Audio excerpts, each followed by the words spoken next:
Hello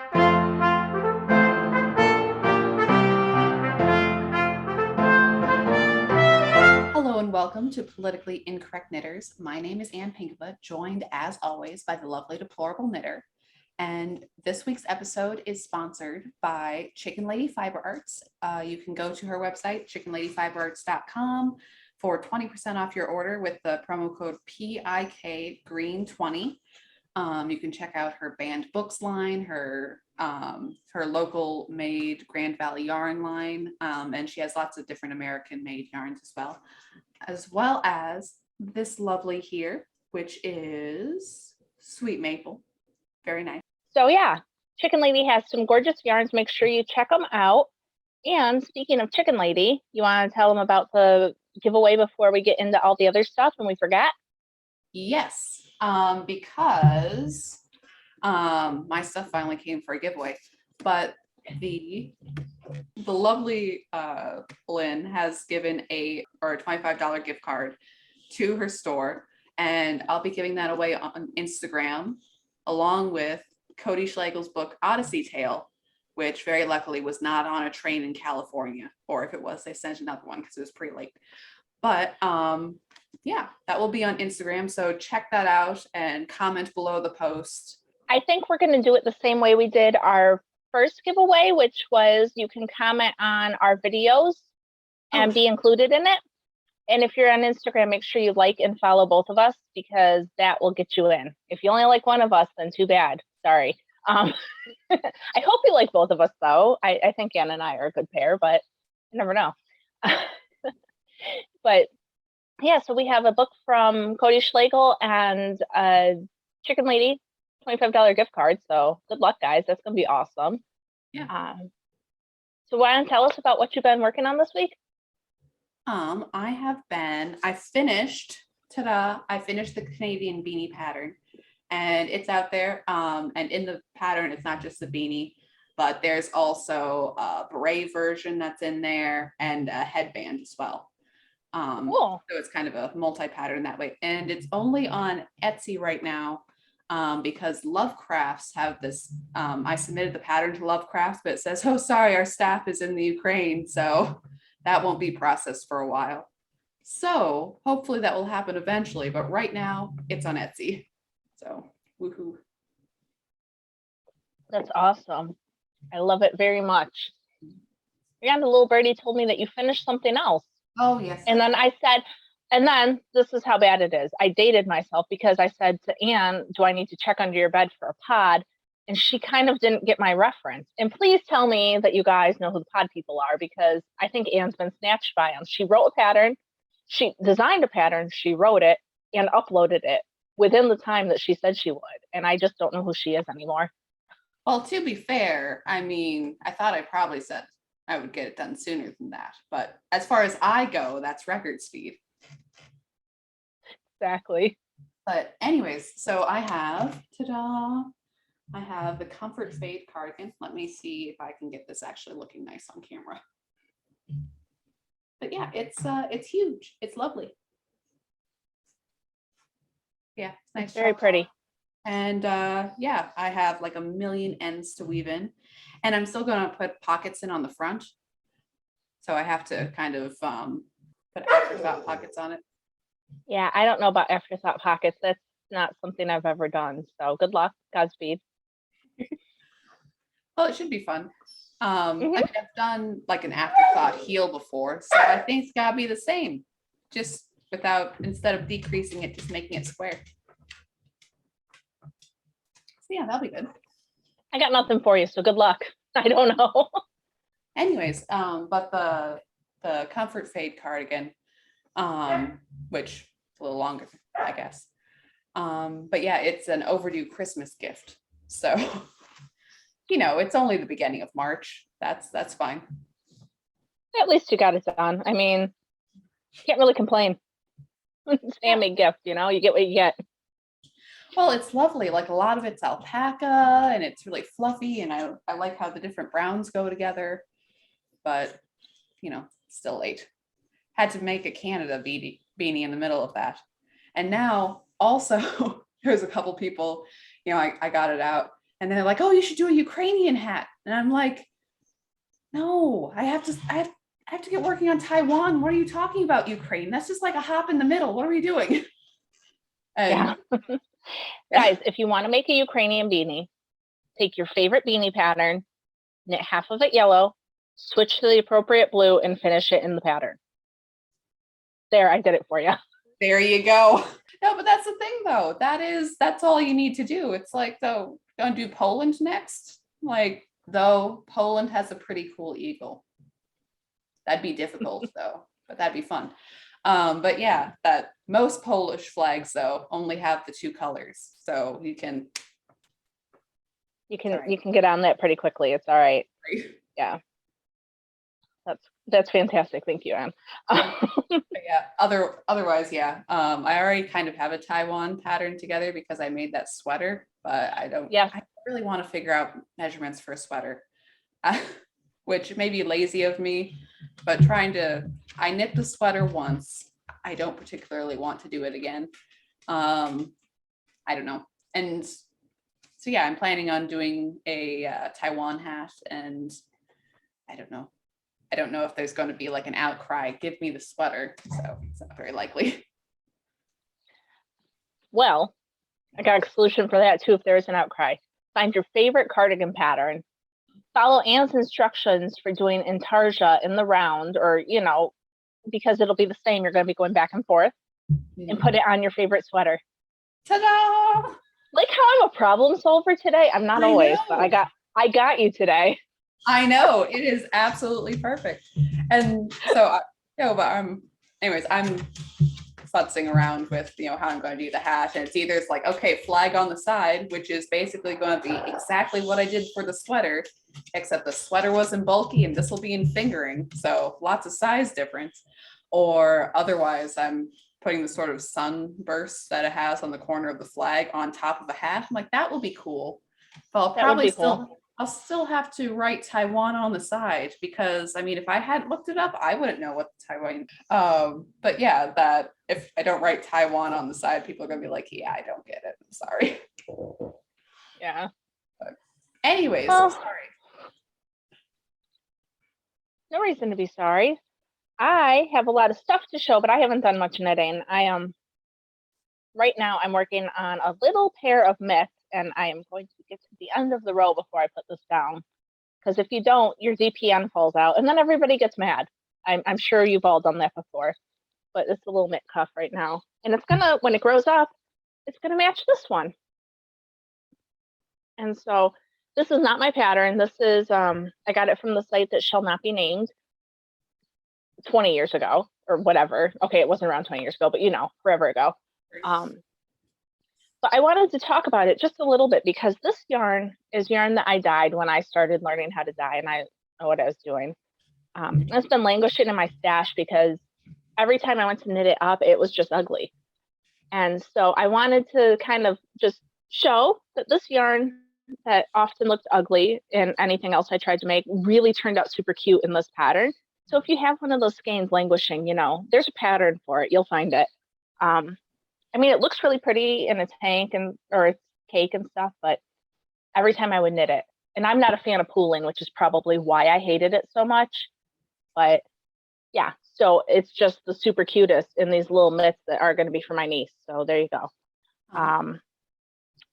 Just wanted to show you guys that. That's all I've got going on with knitting. But I wanted to say thank you to our pal, friend of the show, Kathy, who sent me this mug that matches the one Anne's drinking out of right now. That's right. And it says forever steadfast and true on the one side and 7 glorious years, and inside it says Queen Elizabeth II Platinum Jubilee. So this was a really cool gift. Thank you very much. I love it. I appreciate that. Yep, mine says God save the Queen, and then our longest serving monarch on it, and on the bottom it says Platinum Jubilee, and there's like little jewels around it. And then I just have a little bit of yarn to show you guys, but if you missed our live last week, I was in Florida. Yeah. So that's the reason I don't have a whole lot to show, and that's the reason I just, I'm just getting back into the swing of things. Before we started recording, I was complaining to Anne about how, like, oh, the vacation was so nice. We were in the sunshine swimming, and now life is happening. And I had to work yesterday, and I got to go to co-op tomorrow. It's just life again. It was a great break, but not long enough.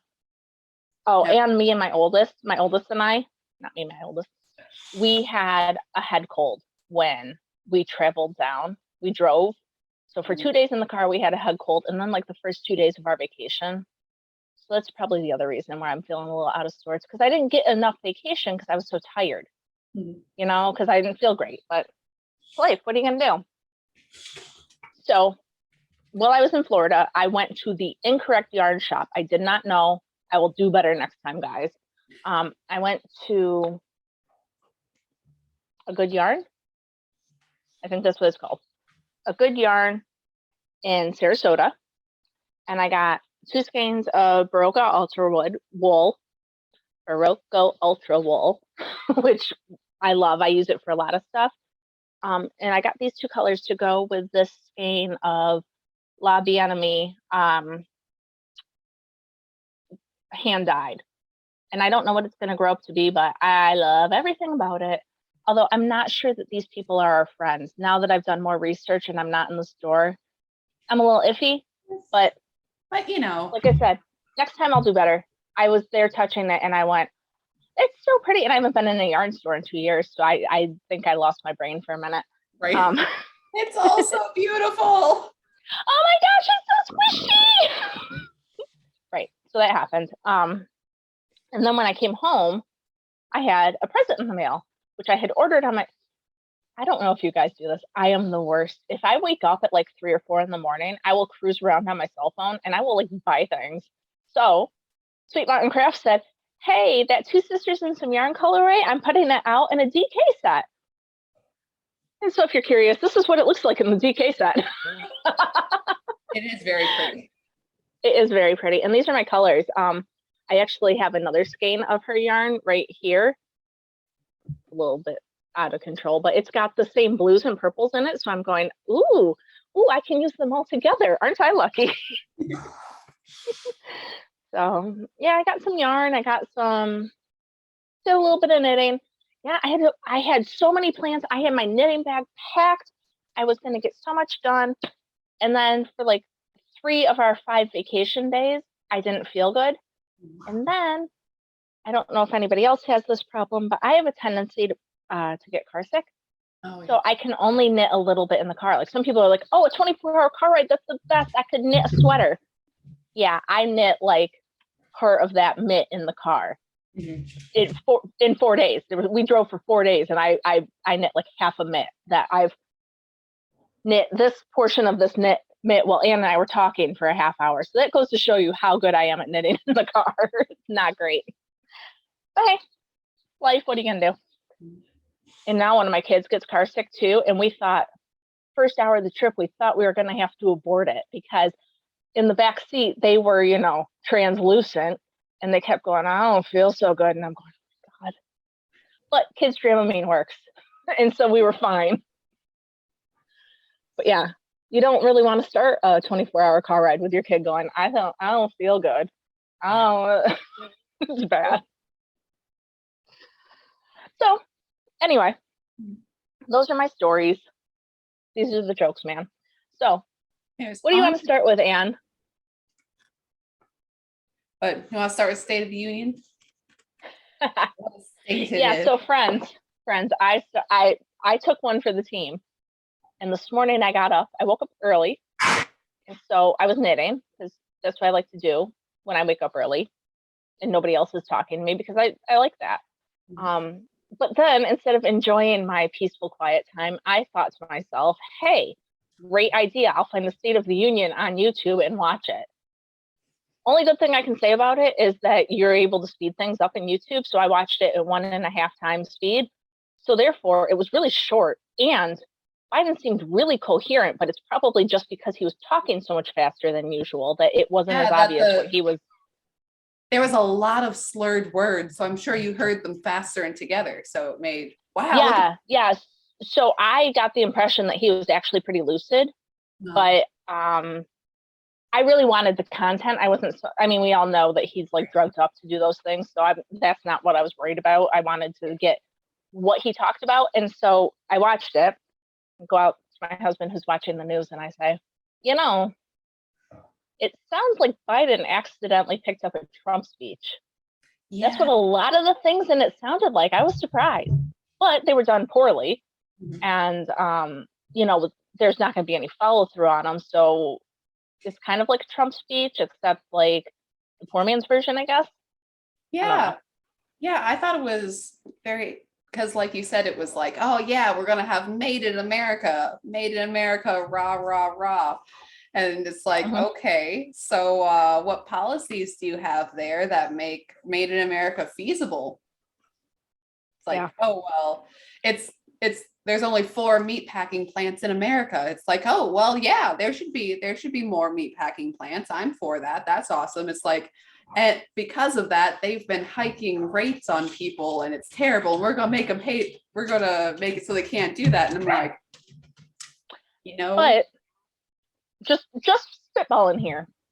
Instead of making them pay for it, why don't we get other people into the meat production industry? There's a lot of animals around. I'm sure that we can make this work. And then competition would automatically take care of that and you don't have to do anything. Well, I was thinking more of farmers aren't getting a lot for meat right now, which is weird. But also it's like, I don't know, but prices be a part of inflation. That's crazy. Maybe working on inflation for about those prices going up is another issue in this whole thing that you're not acknowledging. Well, you know, so he started off strong, right? He said, we're going to hold Putin accountable. No more. I mean it. And then they're going to close the airspace to Russia. And, you know, the ruble has lost 30% of its value and the stock market's down 40%, and we're killing them. And, you know, we're isolating them from the world. Cool. All good stuff, right? Quick question though. If we're trying to break their economy, should we be importing their oil? I mean, this seems pretty hypocritical. Like, hey Ukraine, here's some weapons, here's some cool stuff for you to fight the Russians. Hey Russia, hey, can I have some oil? Like, I don't know. It just doesn't seem like that's how it should go. Yeah, it's like, hey, Vlad, my buddy, you know how I've been telling everybody how awful you are, but you're still gonna sell us some gas, right? Like, what? Yeah. And not to mention our own economy and the devaluing of our own dollar. Who's kicking our butt that we're also having that against us? Right. But about the oil. So this is what Biden and his buddies, I'm not entirely sure who, because he just said he's working with other countries. So I don't know who, but other people are going to release some extra barrels of oil. They've got 60 million barrels. Sounds impressive, right? 60 million, that's a lot. Do you know how much oil we use in a day here in the US? How much? 17 million barrels. Dang. So you're releasing a 5-day supply. Okay. And apparently the US can produce around 12 million barrels a day. So we can't quite meet our need. But if we produce 12 million barrels a day and then only imported 5 million, that would hurt anybody's economy. So why aren't we doing that? Right. Yeah. And then he talked about the oil thing. And so part of how they're going to fix that is by the electric cars. And I'm a fan of electric cars. I know I've mentioned it before, but my husband and I own one. We have a Nissan Leaf. It's really a great commuter car. We don't use it for trips, obviously, because it gets like 100 miles to a charge. So like if we're going somewhere we don't know, we actually will MapQuest it or Google it or whatever and find out how far it is to make sure that we have the appropriate amount of range to get to where we need to go. Right. And yeah, our car is a little bit older. I mean, it's paid off, so we've had it that long, but still, that they don't get great mileage. They just don't. It's life. But nobody talks about the fact that, first off, you need the lithium-ion batteries, which we have to get from like China or whatever. But also, we still need power to make electric. Yep. They're not like magical things with solar panels on them that just magically charge. The light comes down and the battery fills up and God shines on us. No, we plug it into the outlet at our house and then electric comes into it. That's how it works. And that comes from coal or nuclear. It's like, oh, but we have wind energy. Yeah, with wind energy comes all of the basically oil-fueled backup generators for the wind. And nobody ever talks about wind energy, but what happens to those wind things when they break down? You can't recycle them. They're ginormous fiberglass things that are in a junkyard somewhere. So really, how much cleaner is it? Yeah, and apparently they burn really easily. So that creates more toxic fumes for those burn pits we're suddenly worried about. I had never heard of a burn pit until today. From burn pits, but it's like, what? You spent more on burn pits than you did like China and the Ukraine. Yeah. So, and then I know that I'm a little bit back and forth, but right, go ahead. So my husband is really okay. Once again, we drive an electric car. He is really, really against this whole electric car thing because his viewpoint is that it's a way for the government to limit us. We will not be able to travel without them knowing where we are because you either have to plug in or if you want to go really far, you need to fly or take some other form of transportation that requires ID. And so my husband tends to be a little over the top. I adore him. I think he's great, but sometimes he'll say stuff and I'll go, all right, honey, whatever. But he's been saying this. And the more he talks about it, the more I'm like, that kind of seems true. Like even with the Teslas, we don't have a Tesla. They are supposed to get better mileage than ours does. They still get like maybe 300 miles. Right. So, and that really limits your ability to just get up and go places, like you said, for commuting, you're like, okay, I know I'm going from point A to point B and back to B, back to A again. And if I stop at the grocery store on the way home, that's not a huge deviation. Okay. Right. And that's exactly how we use that car. Or like if I need to run into the library or something, it's not a big deal. You zip up, you zip back. But it's not made for distance. It's not made for, hey, we're going to drive to Florida like we did. No, we took our SUV, our gas guzzling SUV to Florida. Right. But even it's like, okay, guys, let's go for a day trip somewhere. Where are we going to go? I don't know. Let's just kind of, we have a general idea, but let's just take a day. Well, if you have to sit there and map out how many miles you have, even that sort of thing is suddenly difficult. Right. And I mean, the thing is, we don't have a Tesla. So apparently Tesla has paid to get all the Tesla chargers out there. But we have the charger that's for the other cars, anybody else that's not Tesla. And so like, if you're going to go somewhere that's farther, you have to like get on an app and like find out where there's a charger nearby because you're in trouble otherwise. And funnily enough, I did see an electric car on the side of the highway while we were driving. So what are you going to do? You can't get a jump. You have to get towed when your electric car runs out. Right. So it's not. Unless the tow truck comes with a little diesel generator. They do. I've actually seen memes of that, but I've never seen that in person. But yeah, so, and once again, I have a Leaf, but we have a special charger in our house that charges it faster. And it still takes like, I don't know, 6 or 7 hours to fully charge our car. So having a generator come out to the side of the road really isn't a feasible solution. Yeah. You know what I mean? So I don't know. It's just really interesting. And like a charge. What was that? More limping your car somewhere than it is properly. Right. Like it's enough charge to get to a real charging port. It's not so it's goofy. But so during the State of the Union though, Biden brings up electric cars and this is what we're doing and we're making things better. But the whole thing about his speech was everything sounds good, but you don't actually have anything of substance that you're saying. Yeah, so great, electric cars, super. maybe in LA where people are commuting a lot and they're going places and you can install chargers, that might be a great option. Although no, because in LA they don't have enough power and they have brownouts anyway. So Right. there's no like plans. They just say things that people will like, and it's anyway. So.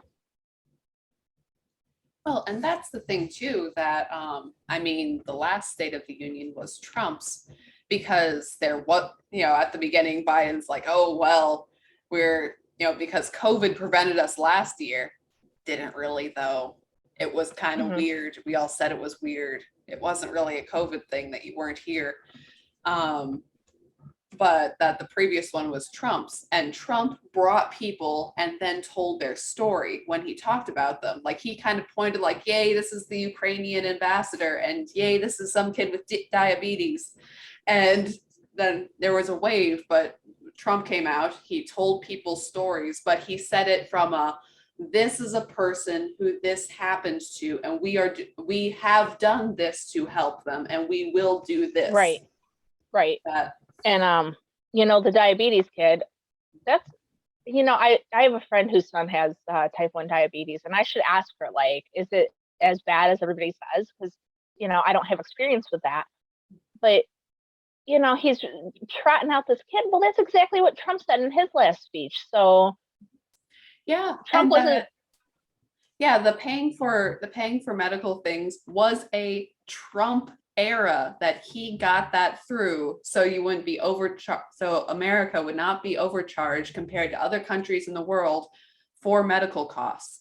And even I heard someone say, so again, the burn pits thing, that the burn pits are only for Iraq and Afghanistan. There's many other people who got ill, like in Vietnam and other places, that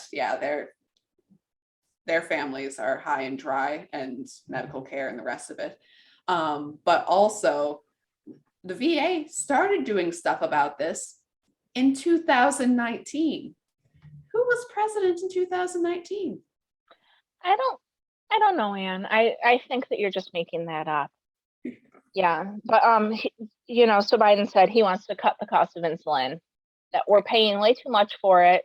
It only costs $10 a tube to manufacture or whatever, and that it should be capped at $35 a month.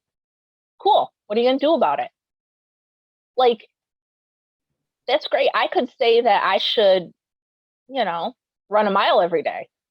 If I don't have a plan in place, I'm just saying words. And that's what he was doing.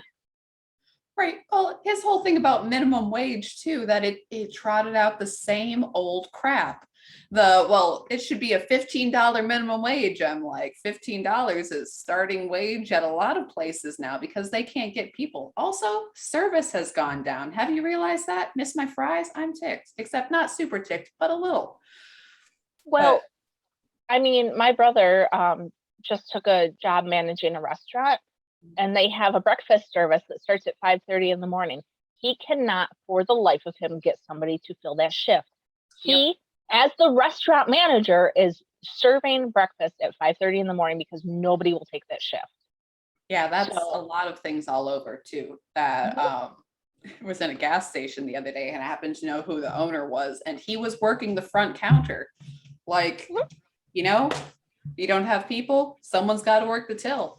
And that was amazing. But also that, with the $15 minimum wage, that nobody should have to raise a family for less than $15. Like, hang on. Minimum wage jobs are not for raising families. It's a starting wage for when you begin. Like, there's no, and anyways, I disagree with minimum wage anyways, because minimum wage is not 15 or 9 or whatever. Minimum wage is 0, which is what you'll be paid when there's not enough people, when the company can't afford people. And also that a lot of things, if a job physically cannot be done with profit under a certain level, well, you're going to export that job to China, where a slave kid is going to do it. Wow. Or it's going to be like the McDonald's have now, where they have screens where you can order yourself, And then they need less workers because somebody's not working at the cash register. They're in the back cooking, and they eliminated a position. That's Right. the thing people don't get. They don't get that, yeah, okay, minimum wage, great. But now you're making it so that instead of them having 10 employees working the dinner rush, they're going to have 6 because it's expensive. They would have to raise their prices, and they're going to figure out ways that they can do it more efficiently with less people. That's what every company does. When I worked at the Red Cross, they got rid of several people, and guess who did their job? Oh yeah, that would be me. Mhm. And that was fine. They just kept saying, okay, well, you can do that. Your group can take this, and you can. And after a while, you're doing the job of like 3 people because they're not willing to pay for more people. And Right. so that's what's happening. Yeah, and back to Biden's speech, he's saying like, Yeah, yes, sorry. all of, the immigrants coming into the border. Well, you're all citizens now because you'll be essential workers. I'm like, I'm so glad that we can push for $15 minimum wage, but it's like the guys that you're getting to pick your crops, they are not getting $15 an hour. I'm just saying. No. So this minimum wage and the insulin and everything, he's touting this under his American Rescue Plan. Mhm. And so, he said that this plan puts food in people's fridges. I don't know about you guys. I went to the store yesterday. There's not a lot of food to put in my fridge when I go to the store, which is somewhat disturbing. It's that whole printing money inflation, but I'm going to hand you more money for free. That's really going to help out. Yeah, that's wonderful. And so he also created 6.5 million jobs. Now, I'm not sure if it counts as creating when the workforce has been out of work for 2 years and people start taking jobs again. Is that creating, or is that just people finally going back to work? And a lot of people aren't. It's a funny statistic. Snopes should get up on that, but the amount of jobs in 2019, we have not hit that yet. Okay. Well, but Biden created 6.5 million jobs. He told me in his speech. If you say it often enough, safe and secure, I'm sure I'll believe it, except it's not. Wow, we're looking at, does it look like there's that many jobs created suddenly? Like, no, nope. And so he also said under the American Rescue Plan, they've lowered health care costs, which I haven't noticed. I mean, I just had a major surgery and I have not noticed that part, but okay, cool. And he's working to build the middle class, not from the top down, but from the middle out. From the middle out, Anne, because that's where the important people are. And if you make less than $400,000 a year, your taxes are not going to change. And again, liar, because it's already gone up for the middle class. And not only that, it's like, yeah, we care about the middle class and we hate those awful rich people, which is why we've created a scenario in our country where the top 4 or 5 countries are making bank, and it's the smaller middle class and lower, the small stores, the small like grocery stores and boutique shops and hair salons and everything, which you shut down for a while and many closed never to return. But right. That's why in New York State we've lost a third of our small businesses. Right. That's okay, because he's for the middle class. He's for the middle class so much that they're gone. Right. Well, maybe he's raised us up so well that we're just don't know it yet. And it's also super cool that all of these middle class businesses can't hire employees now because you've made it too expensive. That really helps businesses grow. That's awesome. That is really fantastic. And so he also was talking about his infrastructure plan. And he said, by fixing our infrastructure, that will help us compete with China. Oh. Okay. So because we have better roads and bridges, we will be competing with China. Oh. Obviously. I don't know how that ties in, honestly, but I have no idea. Yeah, and then this thing was the electric car spiel. And he's also going to make sure that everybody has access to high-speed internet, because that should be a priority. Again, if that helps us compete with China somehow, are we going to use Huawei? Because I've heard that they are a really great band for helping your high-speed internet. um, and he's also saying with infrastructure and everything that more companies are building in the US now than ever, and they're not going out, and they're happy to pay $15 an hour to their people and have total oversight over them. So I'm not sure. Again, lots of standing and clapping by geriatrics and not a lot of actual things happening. Dude, speaking of standing and clapping, did you see the clip of Nancy Pelosi where she looks like a fly? Oh my gosh. She's like bizarre, like bug-eyed, giddy throughout the whole thing. And she stands up a little bit and she does this.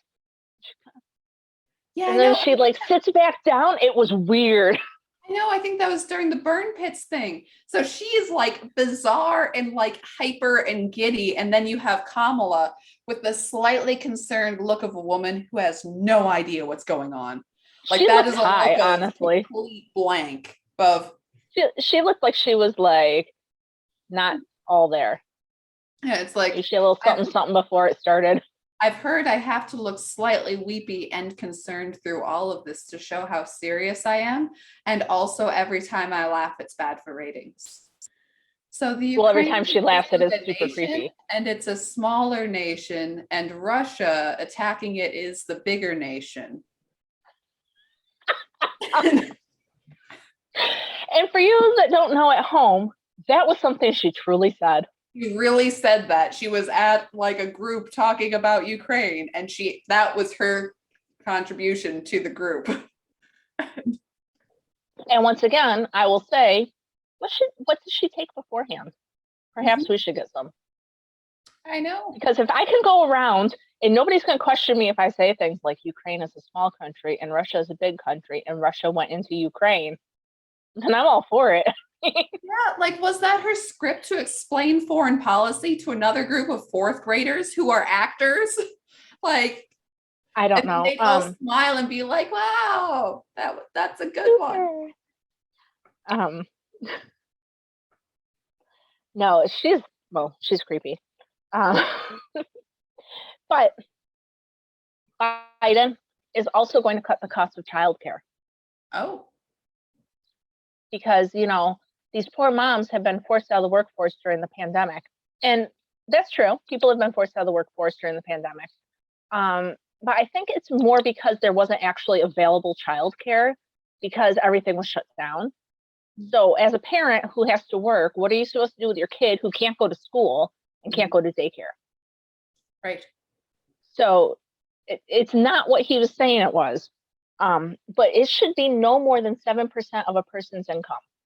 I don't know why they decided 7%, but 7% of my income is not much. And I don't think anybody will watch my kids for that, even though they're good kids. No, unless you, again, it's that whole thing where they won't watch your kids because after all, that's not minimum wage. So you're going to have to get someone illegal to come in and watch your kids to get the amount that Biden just worked out that it should be. Yeah. So that's one of the things he said. And then he also was talking about how home and long-term care needs to be more accessible, which is cool. I mean, people need that, but what's your plan? Yeah. You can say whatever you want to, but if there's no plan and nobody's heard about it, then whatever. And now he wants to also do universal pre-K for 3 and 4 year olds. Yeah, terrible. What'd you say? Terrible idea. Right. It's a terrible idea. And dude, they want your kids sooner so they can indoctrinate them better. Mm-hmm. There's no reason. Okay. You might be a family that has a situation where you need your kids to go somewhere. I understand that. But if you can keep them out of public school as long as you can, that's probably better. But that's the appeal. It's free. So people who need childcare are going to be thrilled with it. But really, they're just going to be indoctrinating your kids. So right. And also with the childcare thing. Okay, so my jokes about illegal immigrant nannies aside. So go in both daycare facilities and even at home daycare, like people who have a at home daycare program. They are regulated to the hilt. Okay, the government is already all up in their business. And Yep. yeah, to a certain extent, you're like, well, you don't want them to do bad things with your kids. It's like, haha, because government programs have never done bad things to any kids. They always get the bad people out every single time. But yeah, like, look, I know people who work in daycare, and I know people who try really hard to do the best that they can working in daycare. I also know the same people who'd be like, yeah, I wouldn't put my kids here. Yeah, no. Right. And I worked in a daycare. I mean, it was back when I was 18. So that was 20 years ago. But I made $5.30, and I was paid more than the senior person in my room. And we were in the infant room, which meant that we had the kids that couldn't do anything for themselves. They were babies. Mhm. Diapers and feedings, and $5.30, people. Right. And With inflation. and that was on the high end.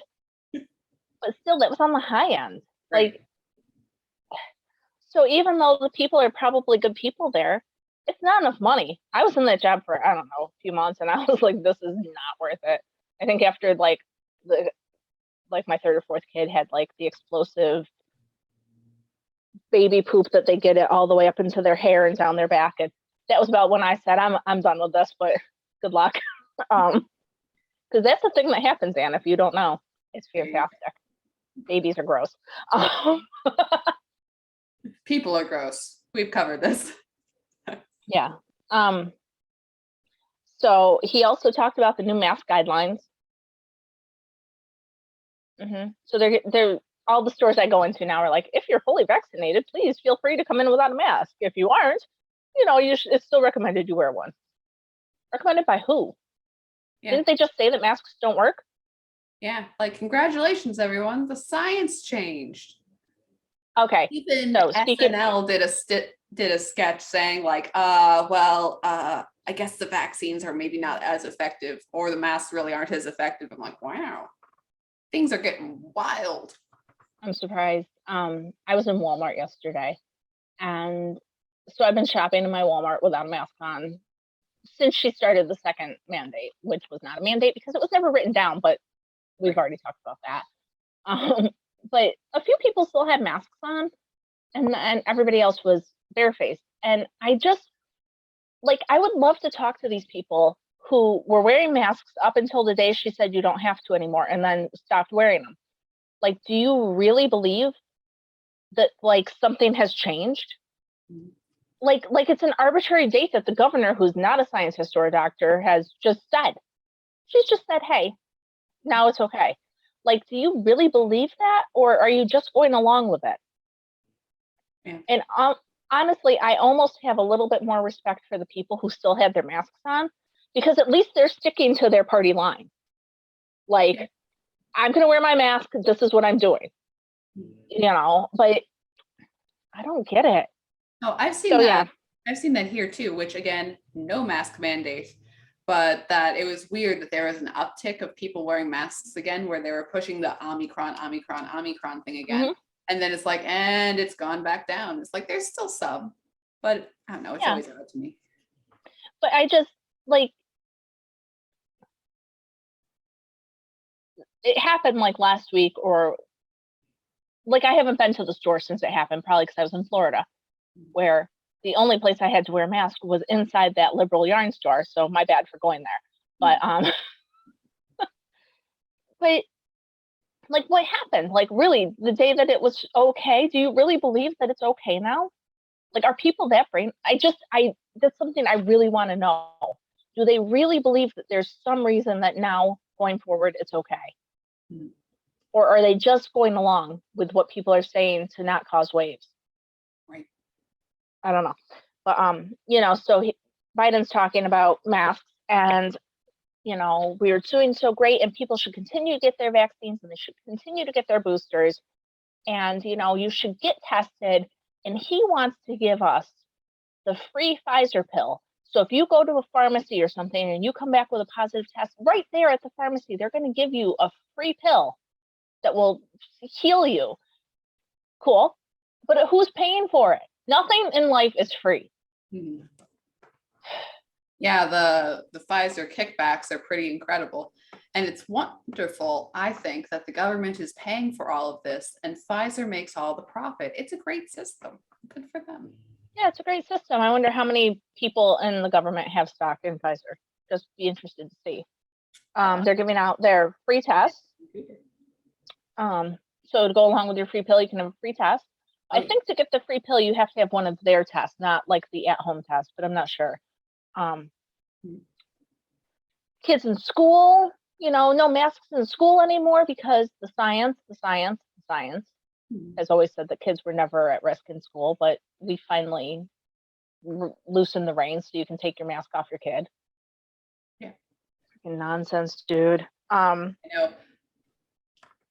Well, so much of it, and kids should be in school. It's like, and everybody cheers. It's like, well, that's wild because none of y'all were saying this earlier. And we should fund the police. Well, that's where I was going next. Right. This is why I thought it was a Trump speech. Fund the police. They need more funding. They need more training. They need more resources. We're going to crack down on gun trafficking and ghost weapons and ban clips with 100 or more rounds. And, have you seen the meme that I think it's the Occupy Democrats Twitter? Like in 2016, they were like, there is never a logical reason that people should need an AK-47. And then a couple weeks ago, they were like, great on the Ukrainian people for getting AK-47s into the hands of civilians to fight the Russians. Like, right. That's not what you said. And prime example of why we need the Second Amendment. Right there. You have contradicted it and shown the reason all on your own. I don't even have to do anything. Exactly. Well, it's, Trudeau in Canada, and he's like, there's no reason that anyone should ever have one of these horrible assault rifles. And they're just machines meant for killing as many people as possible. And then there's, and if the Russians are coming to my house, I would like to also have one. Thank you. Yes. But also, I would actually like to have two because my husband will also need one. You know what? Have a spare. Oh, good point. Okay. Helps to think ahead. But also it's like then next week, there come the boys with the guns, with the rubber bullets to harass the protesters. It's like, oh, this is pretty crazy. This is pretty wild. Weird. It's weird like all have the guns and the people don't have the guns, and then you think that's okay. Yeah, and then you shoot the people without the guns with your guns, like. Yeah, some fun stuff. So, and then the most classic part of the entire speech was when Biden said that we need to secure our border. Oh, yes. Because securing our border from the human traffickers. Well. Yeah. Yep. Because they're gonna fix immigration. They want to fix the pathway to for dreamers, right? Because dreamers are a big thing. They're putting in scanners to detect drugs on the border. Oh, wow. And they're working with some countries to stop human trafficking, and also for those countries to secure their borders so the people don't come all the way up to here. Yeah. And yes. Have we heard this before? I think something rings a bell. It feels familiar. I'm not sure though. I mean, it's all the stuff that Trump said that everybody hated him for because he's racist. Right. So Biden said secure our borders and then didn't say build a wall, because I'm sure that would have triggered some people. Right. Because saying secure our borders is not racist, and they've just shown it to you by applauding when Biden says it. Just the whole thing was like, they took Trump's speech and they kind of turned it sideways, and then they had a senile old man read it, and then everybody clapped. Right. That's the State of the Union. Why do we spend this much time talking about it? That's what happens. Well, that's true. But I mean, like, a lot of people pull the clip of, you know, like the Russians will never break the spirits of the Iranian people. And I'm like, did y'all miss when he said he was going to cure cancer? Because that was pretty funny. Like, yeah, I forgot he said that they were going to put all the money towards it and they were going to cure cancer. Dude, you can't cure the cold that we've been dealing with. Right. So I'm pretty sure cancer's out of your league. Just saying. But yeah, it was an insane speech. So Ann and I apparently, I didn't know Ann watched it also, but we took it one for you guys. We took a bullet for you people so that you would not have to watch the senile ramblings of an old man hopped up on coke so that he can get through a speech. Yeah. So there's that. What else you got, Ann? Well, talking about all of this. Okay, so we have the State of the Union. We have what's going on in Ukraine, and again, it's been said by many people. There's propaganda on one side. There's propaganda on the other side. It's really difficult to see what's going on. That you also have that the Russians have taken a city, but Russian morale is weird. There's people saying Russians didn't know that they'd be fighting in Ukraine, and there's, again, what's propaganda and what's not. Reliable, like repeated things, they have taken ground, and the Russians are bombing parts of Ukraine. Okay, and then their president Zelensky has done like a last minute appeal to become a member of the EU, and that has been approved, which is interesting. On one hand, I understand Ukraine's a country, it's not getting any backup from anybody. It wants to create an allyship so that all of Europe is being attacked and will therefore help them, and not just Ukraine. But okay, so but I understand that. Also, the EU screws absolutely everybody, and you lose your own country's sovereignty under the EU because you have to do EU rules, EU regulations, and EU judges in your courts. So that's a problem. And also, the EU army is heckin' creepy. It's that, sorry, it is like, it's insane that they've, and again, do they even have an army? Because they've just put out this promo picture of, we have hats with EU stars on them. And it's like, and so you're going to take people from all the EU countries that all speak different languages, and they're going to work as a cohesive force anywhere. So on one hand, it doesn't sound like it's going to work. On the other hand, basically uniting all of Europe into one with a determined army, not like NATO where it's separate forces. That it's like, okay, Germans send troops and French send troops and we're an allied force, is different from when you're NATO and you're all in one. So that's odd. Anyways. Well, that's interesting. You know, I know what's going on in Ukraine. I've seen it, but I saw somebody today on Instagram saying, you know, I'm not reposting pictures anymore because both sides are putting out so much propaganda. It's hard to know what's truly happening. And that's kind of how I feel about it. Like, I know that Russia's there. I know that they're trying to say that they're like purging the Nazis that are left over. Yeah, and that's another thing. Why did you wait 80 years to purge the Nazis? I mean, if they were there in an issue, shouldn't we have gotten on this like sooner? Yeah, that last time I'm like, well, he said that he's going to get rid of Nazis, and that's weird. It's like, apparently there is actually Nazi groups in Ukraine that are actually somewhat prominent. I'm like, what the heck? I did not know that. Exactly. And I'm like, that's insane. Okay. And again, that's not saying Putin was right or justified or anything. What I'm saying is that it's a very complex situation and we don't know anything about it. Okay. We know that there's sad pictures of people getting bombed and we hope they're okay. We know this and that. Oh, and you know, the whole President Zelensky, and he's not leaving and he's standing with his men and he's so strong and everything else. And okay, this is a mini rant, which I'll probably get in trouble for, but okay, the president staying with his men and his army in his country is not special bravery. That's normal bravery. Okay, that's not like, oh, well, he's just the most brave of us all. It's like, no, the other guys are cowards and would have ran. Like the guy from Afghanistan who took all the cash he could fit on a helicopter and book it. Okay, that it's like, oh, well, he's so brave. That's right. It's like, well, we're going to take you to a secure location so you can never see a flash of gunpowder, Mr. President or Prime Minister or whoever.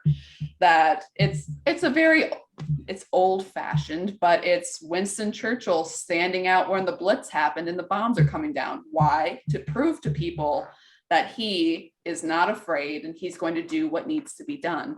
Even you could say the Queen who has less security than a lot of world leaders, and the Queen whose family stayed in London during the Blitz. Why? They were not going to back down in wartime.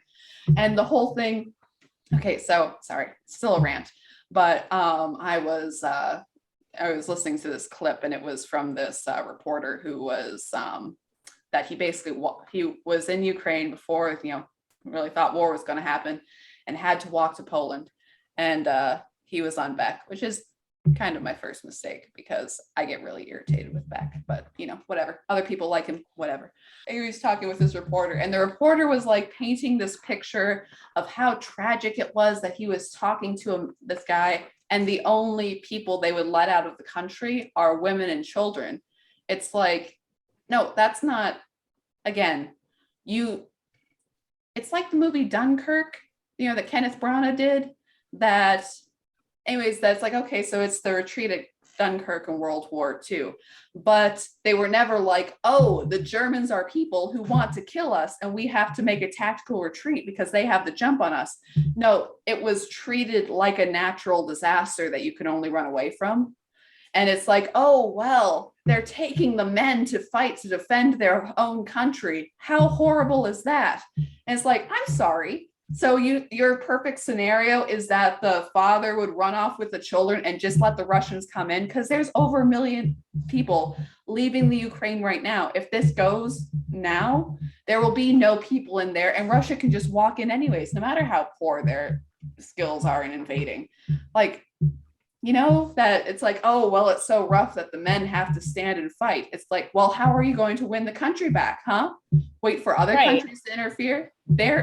Again, some numbers are back and forth, but they're doing well. And there's other weird things going on because, that they're only letting some reports of this. Again, it's difficult, but only letting, Ukrainian women and children leave, and the other guys that are students or, migrant workers or anything like that, they're not letting them go. So It's like, basically, which is a problem.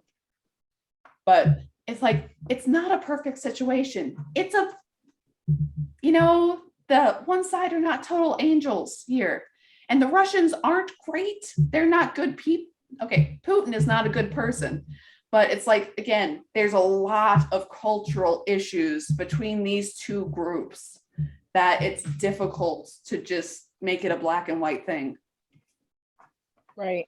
No, it's all very confusing. And I think if Zelensky wasn't as young and as, I was going to say debonair, but that's not quite what I'm getting at. But, he's kind of young and charismatic. And so I think that people see him standing with his was a comedian, and he won Ukrainian Dancing with the Stars. But I think that persona helps people be like, oh, wow, he's amazing, because you got somebody who's, like I said, he's charismatic. There's something about him that people seem to like, and so he's standing with the troops, and that just makes it so, Biden stood with the troops would be like, dude, he's gonna get lost. He needs to go take a nap. Right. So I think this is a different situation. But yeah, I like Ann said, I don't really know what's going on. And I'm not saying that Russia's right, but I just don't know about all the news we're getting. Mm-hmm. And that I don't think that Russian people are bad. I think that Putin sucks, but right. But the one thing I do know though is that this is important, because if Putin succeeds with this, then that China's going to go after Taiwan. Well, China may go after Taiwan just because everyone else is distracted with this. But yes, that's true too. That's true too. But if they don't go after Taiwan during all of this, and Putin succeeds, then shit's gonna hit the fan.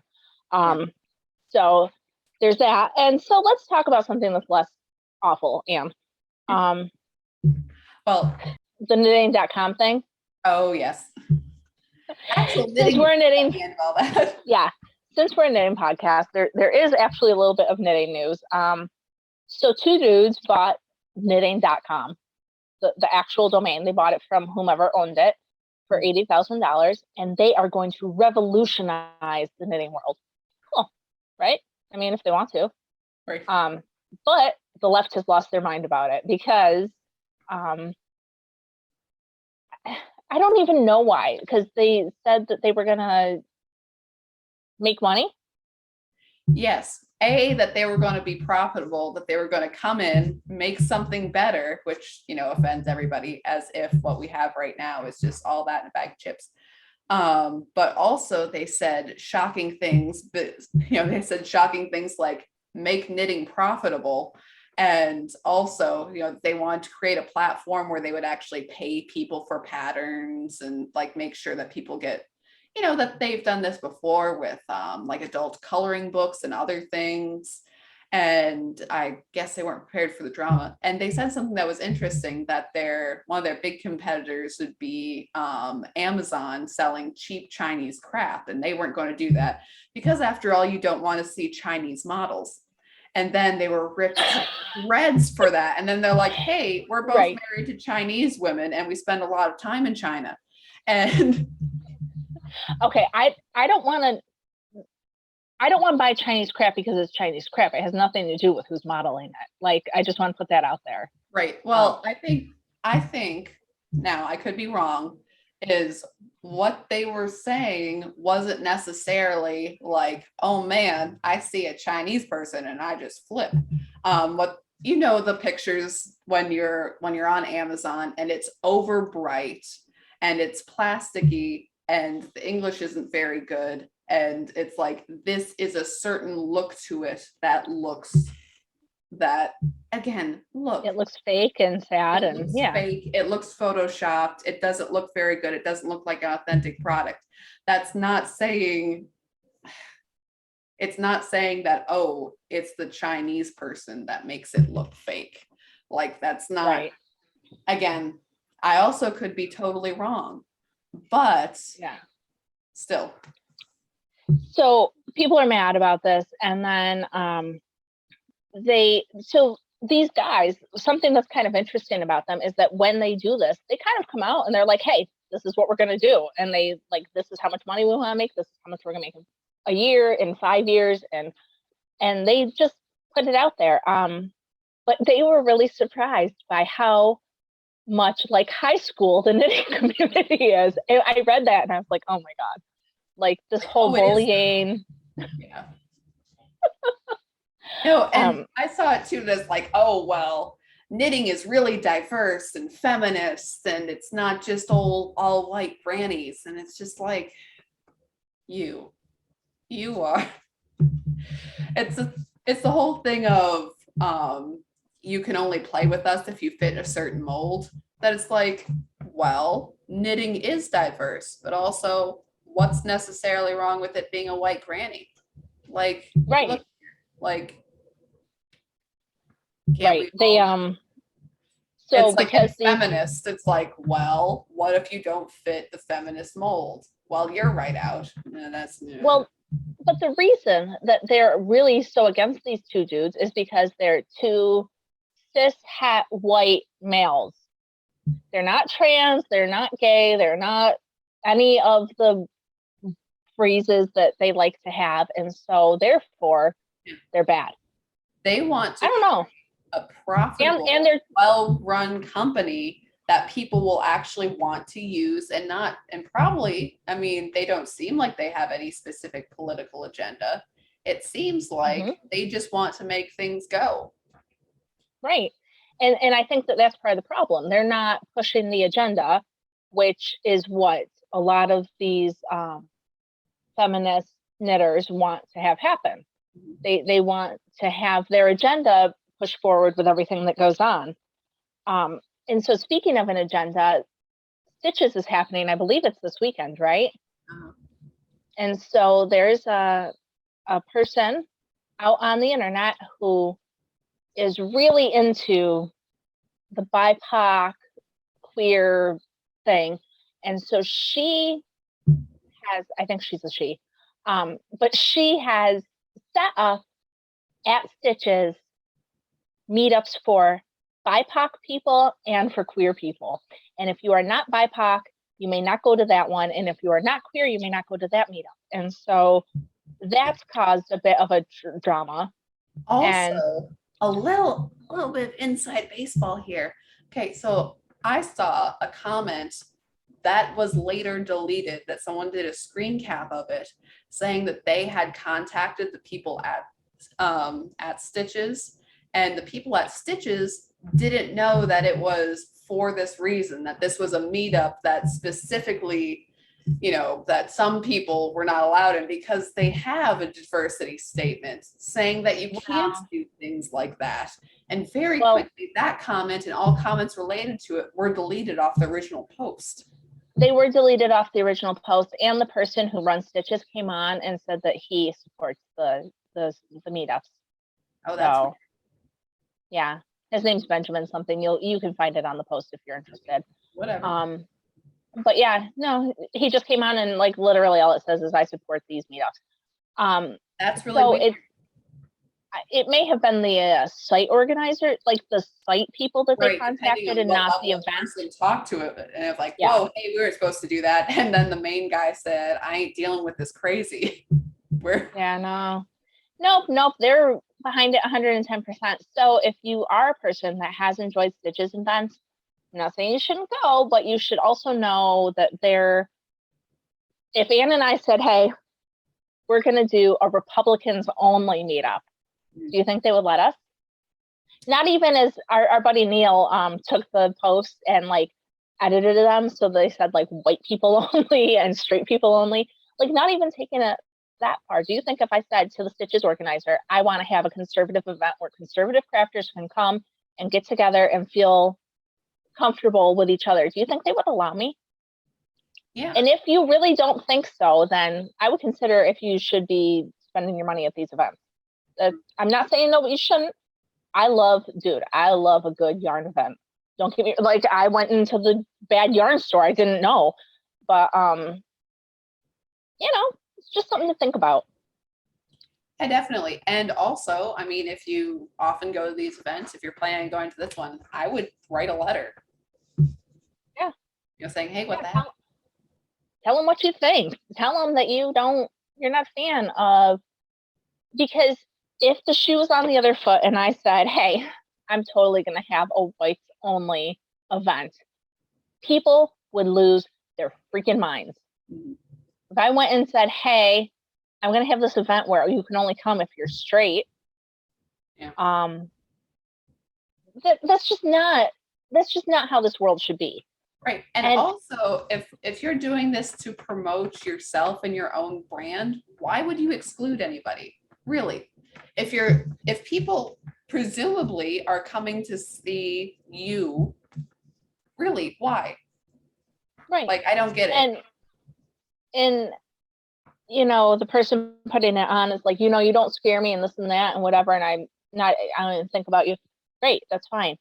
But you're a racist and a bigot, whether you want to believe it or not. Yeah. All there is to it, my buddy. So that's the thing I wanted to mention. Well, I had a couple of things to mention briefly, just because everything else going on, Ukraine and everything, that, COVID crap's still going on.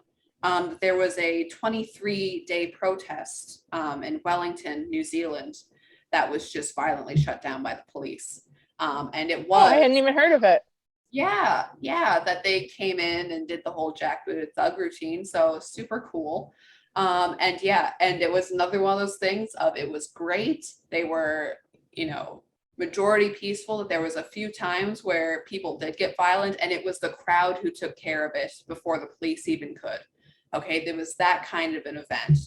And Miss Jacinda shut that down.